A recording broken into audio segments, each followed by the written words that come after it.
let me use Hell Week. This is a perfect example. Hell Week's 130 hours. And 130 hours is a lot of seconds. A lot of seconds. And if you lose, let's say you win every second but one, you lost.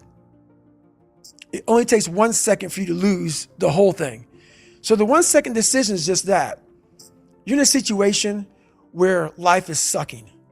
Let's say you're in extreme cold water and your life is flashing before your eyes. Every time that wave goes over your head, your thought process is, I got to get the fuck out of this water.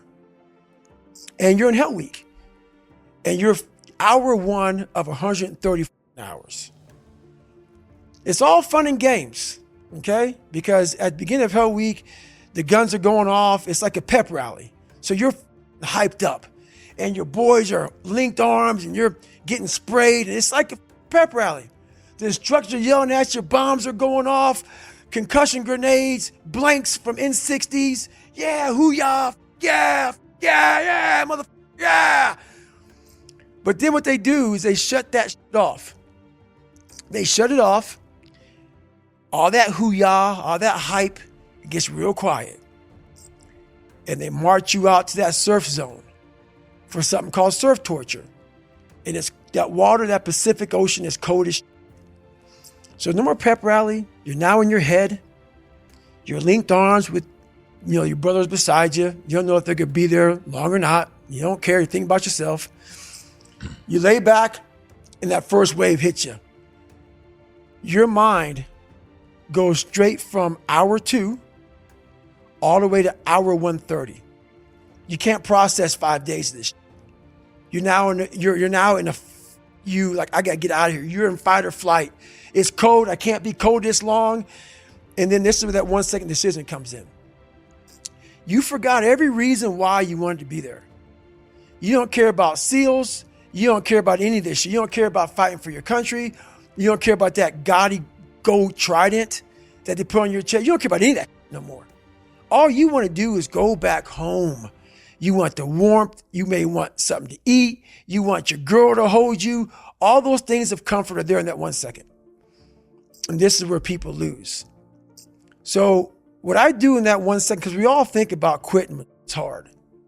But what you have to do in that 1 second is hard to process information during pain.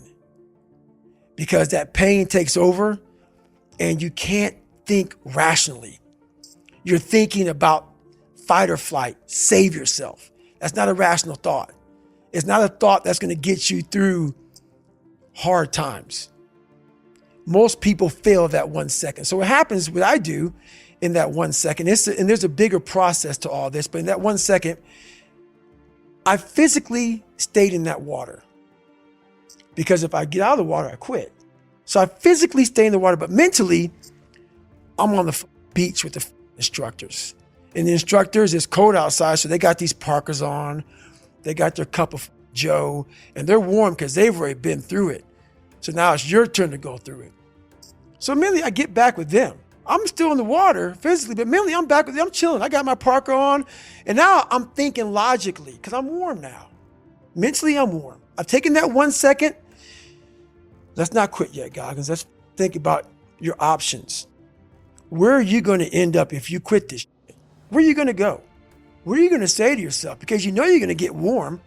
The second you get out of this water, you can take a shower and you could be warm. And in 5 days, you could be out. So I start thinking logically. I calm my brain down because your brain just wants to get the fuck out. Ring the bell, put your helmet down, get warm, and then you're really fucked. And these are the things you have to think about in the 1 second decision. So that's what that's all about. It's about gaining control of your mind, putting things back in the proper perspective, and then saying, I really do want to be here.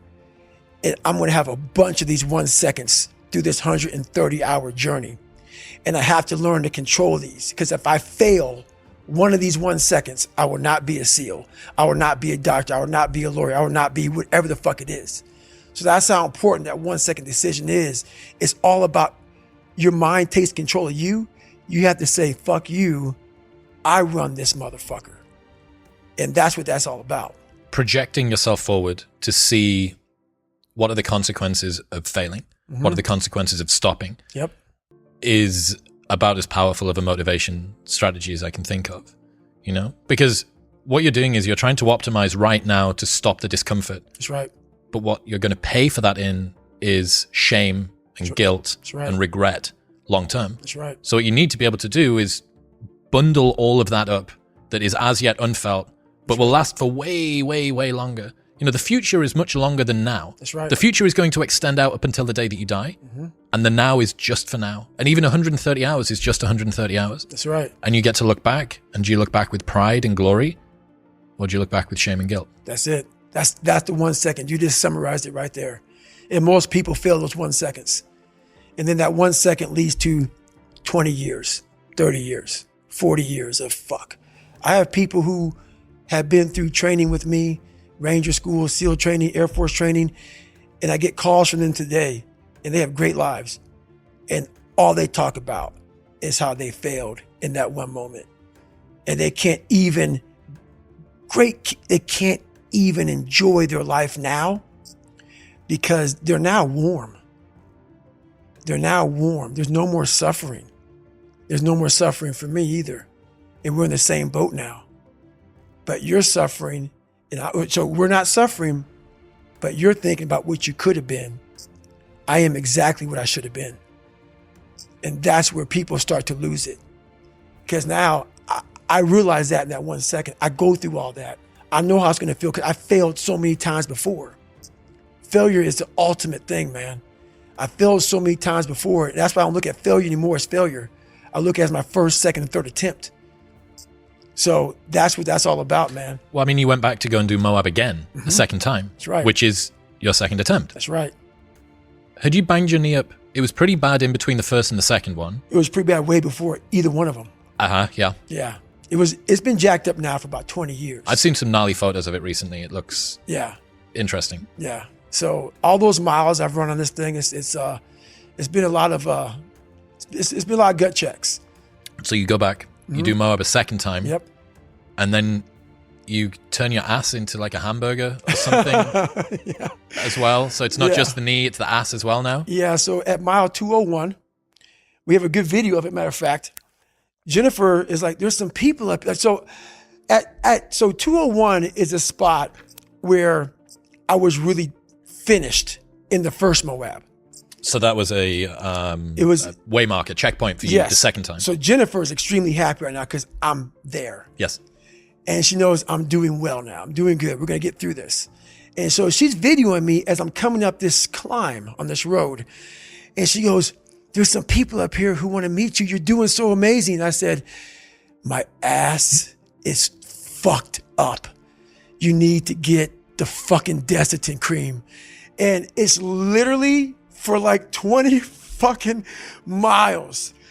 That, like, people don't get it, man. When you get raw like that, bro, and you're walking, because the chafing of my ass, it was hamburger meat. And I'm like, so she's all fucking happy and shit. And I just look at her, and I'm gonna put the video up on social media because but she's a fucking trooper, bro. Hang on, so was there leakage? Oh yeah. That was on the video from behind? So my shorts were absolutely raw dogged. Yeah. So when you pull them down, it's just blood. And so she goes in the bathroom because she didn't know what she was going to see. She has a Desitin cream. She walks in there and I pull them down and spread them open. And I go, put that shit all up in there. So she goes in for the kill. And she's putting this Desitin cream all over the fucking place, man. And you know what? This is the funny thing about it. That's when you know you got a good motherfucker with you, man. When you're that raw and you're that fucked up and she's just like nothing. It was like saying, hey, can you like put some lotion on my back before I go lay out? That's how she was in there, man, getting in it. And that's it, man. Have you considered that might be the most traumatic event of all of the things that you've done in your life, what you asked Jennifer to do that day? No, not at all. She did worse.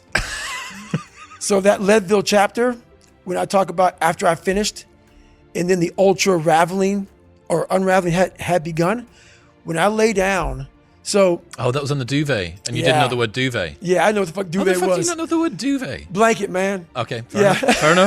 Fair enough. Out from the streets, we call them blankets. Okay. Anything that you wrap up in is a fucking blanket. Cool.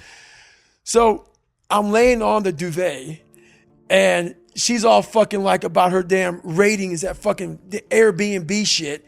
And I'm literally like, hey, I'm about to shit fuck, right because here. it's not your place. No. Okay. No. Right. Yes. I can see why she would So be concerned. that scene was bad. But once again, she like soldiered up. like a crime scene. It was a crime scene.